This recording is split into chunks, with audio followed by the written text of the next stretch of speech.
Hello everyone, क्या आप भी इस चीज से परेशान हैं कि सर टेस्ट तो हम लोग बहुत दे रहे हैं लेकिन हमारे मार्क्स उस लेवल पर इंक्रीज नहीं हो रहे जितनी हम प्रैक्टिस कर रहे हैं, जितनी हम मेहनत कर रहे हैं। बैक टू बैक हम लोग बहुत सारे टेस्ट को कर रहे हैं, topic wise test, subject wise test या फिर फुल लेंथ टेस्ट को भी हम लोग दे रहे हैं इस मोमेंट पर, लेकिन हमारे मार्क्स जो है जितना हम एक्सपेक्ट कर पा रहे हैं उतना इंक्रीज नहीं कर रहे हैं। ठीक है, तो मैं आज आपको बताने वाला हूं एक बहुत सटीक तरीका जिससे आप टेस्ट को अटेम्प्ट कर सकते हो और उसके बाद टेस्ट को एनालाइज भी कर सकते हो। क्योंकि एक चीज आपको यहां समझनी होगी कि सिर्फ टेस्ट दे देने से कुछ नहीं होता है। जैसे फॉर एग्जाम्पल आप मॉर्निंग में बैठे और आपने 2 घंटे का टेस्ट दे दिया, 200 क्वेश्चन आपने अटेम्प्ट कर दिए। मैं यहां बात कर रहा हूं फुल लेंथ टेस्ट की ही। ठीक है, तो 200 क्वेश्चन आप लोगों ने अटेम्प्ट किए, उसके बाद आपने टेस्ट को वहीं पर बंद कर दिया, आपने मार्क्स देखे और चले गए और नेक्स्ट डे आके अगर दूसरा टेस्ट स्टार्ट कर दिया।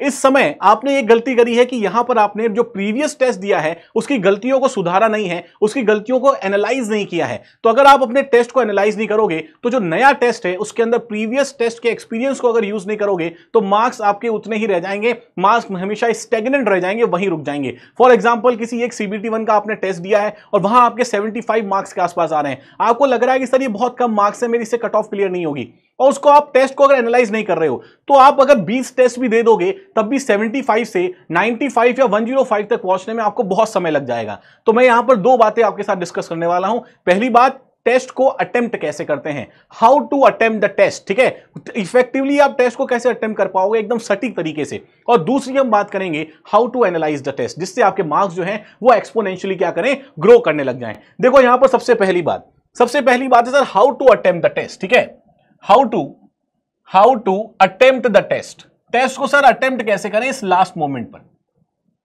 How to attempt the test. अब देखो सबसे पहले एक चीज आपको बेटा ध्यान रखनी, हमेशा एक चीज आपको ध्यान रखनी यहां पर, टेस्ट को जब भी आप देने वाले हो सबसे पहले मैं आपको यह चीज बताऊंगा कि यहां आपको सिर्फ लास्ट में 30 से 35 डेज आपके पास हैं और अब आपको टॉपिक वाइज टेस्ट या फिर चैप्टर वाइज टेस्ट, मैं ये उम्मीद कर रहा हूं कि ये टेस्ट चैप्टर वाइज और सब्जेक्ट वाइज टेस्ट आप लोगों ने कंप्लीट कर लिए होंगे और अब आप फुल लेंथ टेस्ट की तरफ बढ़ गए होंगे। ठीक है, और अगर नहीं बढ़े हो तो अभी आपको सिर्फ और सिर्फ फुल लेंथ टेस्ट ही देने हैं लास्ट 35 डेज के अंदर। लगभग अगर देखोगे तो अगर 35 डेज हैं, हर दिन अगर आप 200 क्वेश्चंस को प्रैक्टिस कर रहे हो तो लगभग आप 7000 क्वेश्चंस को प्रैक्टिस करोगे। और इतने क्वेश्चंस को अगर आपने बेटर वे में, जिस तरीके से बता रहा हूं उस तरीके से अगर आपने टेस्ट को लगा लिया और इसको एनालाइज कर लिया, आपके मार्क्स आप देखोगे कि CBT 1 में जितना आप एक्सपेक्ट कर रहे थे उससे काफी अच्छा स्कोर करके आओगे, काफी अच्छा परफॉर्म करके आओगे। तो यहां पर सबसे पहली मेरी एडवाइस आपको रहेगी कि अब से सिर्फ और सिर्फ फुल लेंथ टेस्ट को लगाना शुरू करो ताकि आप ओवरऑल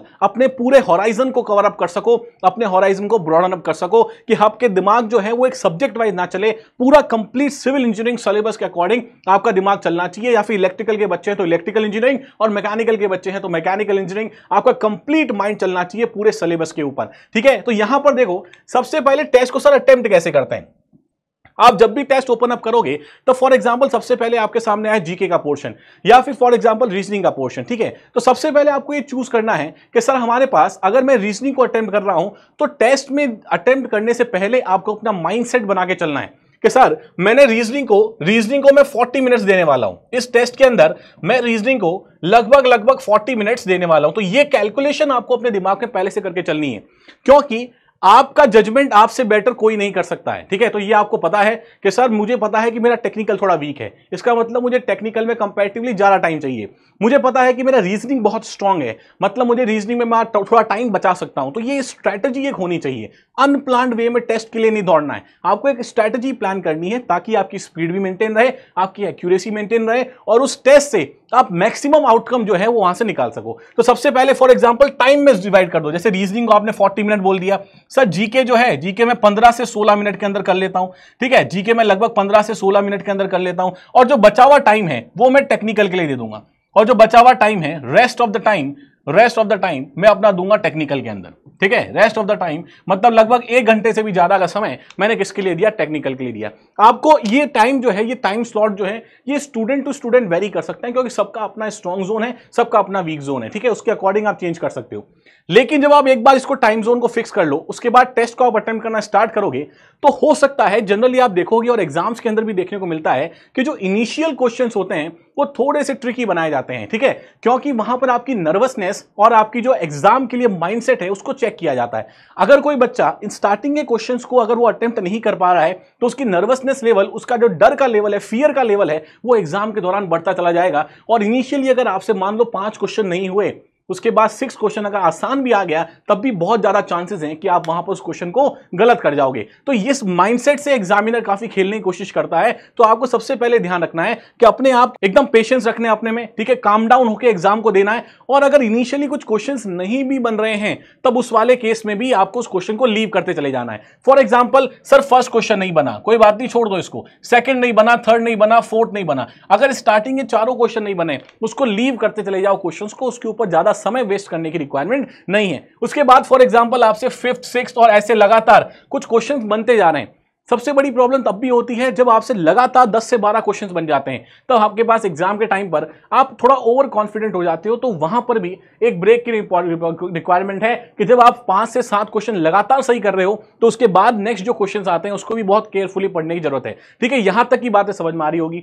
इसके बाद हमें क्या करना है सर? इसके बाद आपको जब भी आप क्वेश्चंस को अटेम्प्ट कर रहे हो, ठीक है, तो सबसे पहले पूरे पेपर को गो थ्रू करना इंपॉर्टेंट है। क्योंकि जनरली जो सबसे लास्ट में आपके पास पेपर होता है, मतलब लगभग मानो कि 90 से 100, जो टेक्निकल के अंदर 100 क्वेश्चंस आ रहे हैं, तो जो 90 नंबर से 100 नंबर का जो क्वेश्चन आएगा टेक्निकल पार्ट का, क्योंकि जनरली टेक्निकल लास्ट में आपको देखने को मिलता है, तो 90 से 100 वाले क्वेश्चन जो होंगे बहुत ईजी होंगे। लेकिन बहुत सारे बच्चे यहां तक तो क्वेश्चन पढ़ ही नहीं पाते हैं, ठीक है, 90 से 100 वाले क्वेश्चन तक तो लोग पहुंच ही नहीं पाते हैं। तो वहां पर जो 10 मार्क्स का आपका गैप आ जाएगा, ये आपको कंपटीशन से बाहर कर सकता है। तो आपको क्या करना है? आपको अपनी रीडिंग हैबिट्स को बहुत इंप्रूव करके चलना है। और रीडिंग हैबिट तभी इंप्रूव होगी जब आप इस तरह की स्ट्रैटेजी को अपनाओगे कि इजी क्वेश्चंस को आपको थ्रू आउट गो थ्रू करके एक बार में ही टिक करके उसको आगे बढ़ना है। ठीक है, तो जब आप क्वेश्चंस को टिक करने लगोगे तो 200 में से आउट ऑफ 200 अगर आपकी तैयारी अबव एवरेज है तो आउट ऑफ 200 क्वेश्चंस आप देख पाओगे कि सर 40 से 45 क्वेश्चन जो हैं वो आपने फर्स्ट रीडिंग के अंदर ही, किसमें सर? ये आपने फर्स्ट रीडिंग के अंदर ही हमने टिक कर लिए। इतने इजी क्वेश्चंस थे जो हमने पहली रीडिंग के अंदर इसको कवर अप कर लिया है, 40 से 45 क्वेश्चंस। ठीक है, उसके बाद आप सेकंड रीडिंग पे आओगे। अब आपने जब पूरे पेपर को एक बार रीड ऑन कर लिया है तो आपको पता है कौन से सेगमेंट में सबसे ज्यादा टफ क्वेश्चंस हैं, कौन सेगमेंट में इजी क्वेश्चंस हैं, कौन से सेगमेंट में आपके पास थोड़े से न्यूमेरिकल बेस्ड क्वेश्चंस हैं जिसको आपको आता है फॉर्मूला लेकिन थोड़ी सी कैलकुलेशन करनी है। तो आपको पूरे पेपर को 3 रीडिंग्स के अंदर डिवाइड कर देना है। फर्स्ट रीडिंग के अंदर सीधे वो सारे क्वेश्चन जो डायरेक्टली देखोगे और टिक करके चले जाओगे। उसके बाद सेकंड रीडिंग के अंदर थोड़े क्वेश्चन जो आपको आइडिया तो लग गया है, कॉन्सेप्ट पकड़ में आ गया है, सेकंड रीडिंग में कॉन्सेप्ट पकड़ में आ गया है लेकिन सिर्फ कैलकुलेशन करनी बाकी है, तो सेकंड रीडिंग वो करोगे। और थर्ड रीडिंग में आके उस क्वेश्चन को सॉल्व करोगे जिसमें आपको ये डाउट था कि मतलब वो क्वेश्चन फर्स्ट टाइम आपको समझ में नहीं आया, उसको आपको सेकंड रीडिंग देने की रिक्वायरमेंट है। तब आप थर्ड रीडिंग के अंदर वहां पर उस क्वेश्चन को दोबारा पढ़ोगे और उसके अंदर थोड़ा टाइम इन्वेस्ट करोगे अगर टाइम बचता है तो। ठीक है, अगर देखो टफ क्वेश्चन जो आपको नहीं आते थे वो अगर एग्जाम सेंटर से करके नहीं आओगे तब आपका कॉन्फिडेंस इतना लो नहीं होगा। बजाय कि उन क्वेश्चंस के जो आपको लग रहा था इजी थे, आपको आते थे और वो छोड़ के आ गए, तो वो आपको बहुत दुख देंगे लॉन्गर टर्म के अंदर। तो सर ये तो था हमारे पास कि बेटा टेस्ट को अटेम्प्ट कैसे करते हैं। ठीक है, how to attempt the test. इस तरह से टेस्ट को अटेम्प्ट करने की कोशिश करो। पूरा सम अप करूं तो पहले स्लॉट्स के अंदर डिवाइड करो और उसके बाद इजी क्वेश्चंस को फर्स्ट रीडिंग के अंदर, moderate question second reading, tough questions को थर्ड रीडिंग में करने की कोशिश आपको करनी है। सिमिलरली सर अब मैं नेक्स्ट एक प्रॉब्लम हमारे पास आती है कि टेस्ट तो हमने दे दिया है, इस टेस्ट को एनालाइज कैसे करना है। ठीक है, तो analyse the test, how to analyse the test. Test को एनालाइज कैसे करना है, इस चीज के बारे में हमें यहां पर बहुत बढ़िया तरीके से समझना पड़ेगा। फॉर एग्जाम्पल अगर आपने क्वेश्चन देखे हैं तो देखो 3 कैटेगरी के अंदर आपके पास क्वेश्चंस होंगे। सर एक आपके पास है करेक्ट क्वेश्चंस, ठीक है। दूसरा सर हमारे पास जब हम टेस्ट दे रहे हैं तब उसके अंदर हमें देखने को मिल रहे हैं सर इनकरेक्ट क्वेश्चंस। और तीसरे हमारे पास वो क्वेश्चंस हैं जो हमने अटेम्प्ट नहीं किए, मतलब अनअटेम्प्टेड क्वेश्चंस। ठीक है, अनअटेम्प्टेड क्वेश्चन। देखो अगर आपके जो करेक्ट क्वेश्चंस हैं, इन करेक्ट क्वेश्चन की ज्यादा आपको टेंशन लेने की रिक्वायरमेंट नहीं है, क्योंकि जनरली देखा गया है कि जो क्वेश्चंस जो आपके पास ऐसे क्वेश्चन जो आपने प्रैक्टिस के दौरान या फिर टेस्ट के दौरान सही कर लिए हैं, वो 90-95% प्रोबेबिलिटी रहती है कि एग्जाम में भी आपके करेक्ट होंगे। तो इनके लिए ज्यादा टेंशन लेने की रिक्वायरमेंट नहीं है, इनको रिवाइज करने की रिक्वायरमेंट नहीं है। सेकंड देखोगे सर इनकरेक्ट क्वेश्चंस, जो हमारे पास इनकरेक्ट क्वेश्चंस होते हैं ये सबसे इंपॉर्टेंट क्वेश्चंस हैं। क्यों? क्योंकि इन क्वेश्चंस के ऊपर आपको सबसे ज्यादा भरोसा था, आपने इनको अटेम्प्ट किया क्योंकि आपको लगता था आपको आता है, लेकिन उसके बाद भी क्या हो गया, इनकरेक्ट हो गए। तो इन क्वेश्चंस को आपको क्या करना है, इन क्वेश्चंस को आपको एक नोटबुक में नोट डाउन करना है जैसे जैसे आप टेस्ट देते जाते हो। और ये टेस्ट एनालाइज की एक्टिविटी जो है जैसे ही टेस्ट खत्म होता है उसके तुरंत बाद बैठ के आपको करना है, क्योंकि लास्ट में बाद में अलग से करोगे तो आपके पास बहुत ओवरबर्डन हो जाएगा और कर भी नहीं पाओगे टेस्ट को एनालाइज।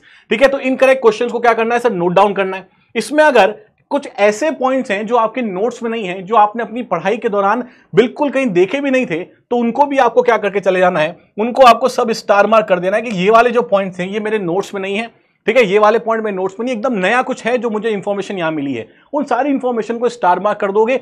और ये पॉइंट्स, ये जो इनकरेक्ट है क्वेश्चंस हैं, इनको आपको रिवाइज करके चलना है। ठीक है, तो इनका रिवीजन अपने सब्जेक्ट के रिवीजन के साथ ही आपको प्लान करना पड़ेगा।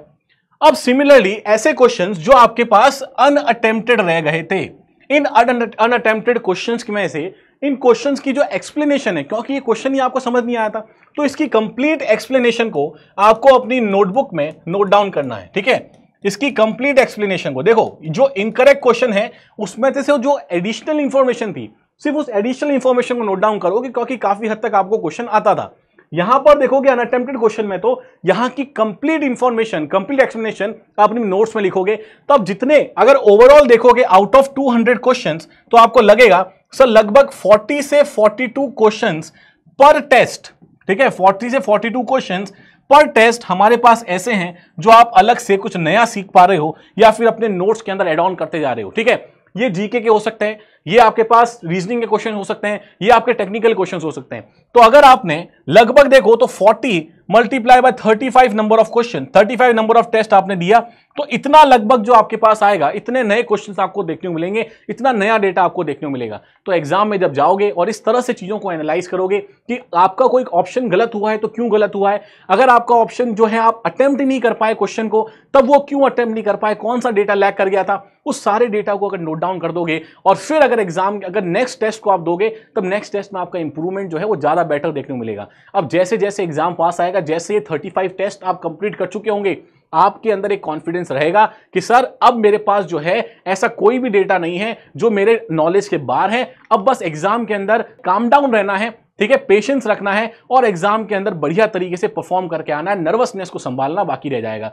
तो वहां पर आप अपने मार्क्स को बहुत एक्सपोनेंशियली कर सकते हो, बढ़िया बहुत एक्सपोनेंशियली इंक्रीज कर सकते हो। आप ओवरऑल अगर देखा जाए आपके अपने जो रिजल्ट है उसमें इंप्रूवमेंट कर सकते हो। ठीक है, तो मुझे कमेंट बॉक्स में कमेंट करके जरूर बताओगे क्या आप अभी फुल लेंथ टेस्ट को दे रहे हैं। Thank you so much.